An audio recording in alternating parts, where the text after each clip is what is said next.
In this video help, I'm going to cover this one here. I'm going to cover more about the tenant account.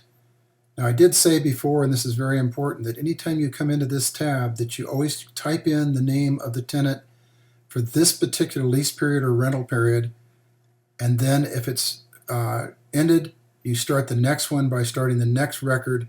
You do not use the other tabs and try to add or type in a tenant in those tabs. Everything is created on this tab, which is the tenant account. Now what I'm going to do is I'm going to expand on this video to show you about the tenant account for this particular record. And what this does, by going to the end of the row and clicking on the blue arrow, it opens up this particular tenant's information. And what it's going to do, it's going to put in his previous address where he lived, and it's going to highlight it in this screen under Google Maps. This is so you can get an idea of what the location was where the person's coming from, and not trying to use any humor, but in some cases the residence where they live might be important to actually view using this little guy here. You can pull him down and put him on the street at the close view. It'll actually show you what the property looks like this person was coming from.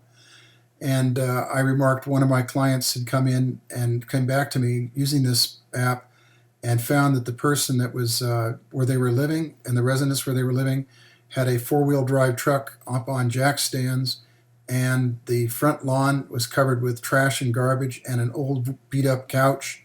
So they were coming in to do a weekend rental or a monthly rental, and that kind of a person is not somebody you want in your property if it's nice, so they refused them.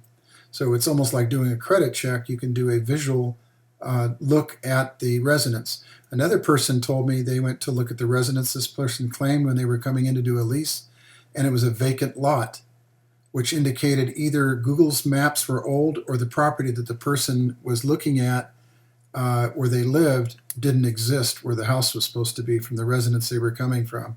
One of the two. So you might want to question the person that's going to be leasing this, whether or not they lived in a new structure that was built. If it was an older one and Google Maps is fairly new, obviously that particular location was not accurate as far as where they were living. And you might ask them if you have the correct address where they were living. Now the information in this screen is actually the tenant that's coming in, and this is the resident. And what you're looking at is the resident information that they say they're coming from. And I just put tenant sample in this particular case and the information. And then over here, stuff about the phone, their cell phone, their employer, the employer phone, an employee contact, which is coming from the other screen. But most of this information is pertinent to this screen because you're going to be looking at the location and the information that the person has given you to validate that it is correct. And this is the property that you're talking about up here that they want to lease. So this is the one that you want to make sure that everything is properly set up for them.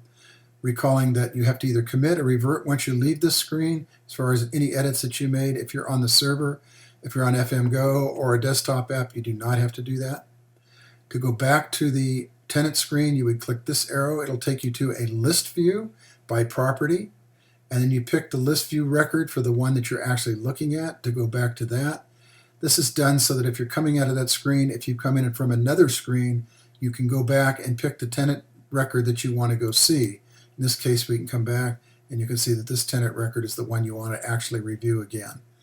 Okay, if you have any questions about how this works, get back to me with your questions by email. The last thing I want to make sure that you know is that when you're doing stuff in the tenant records, be sure to, if you're going to delete a client record, a lease record, a rental record or whatever, that you go in and make sure that you delete it from the other record. You cannot delete it from a portal. You have to go into the other record and delete it there.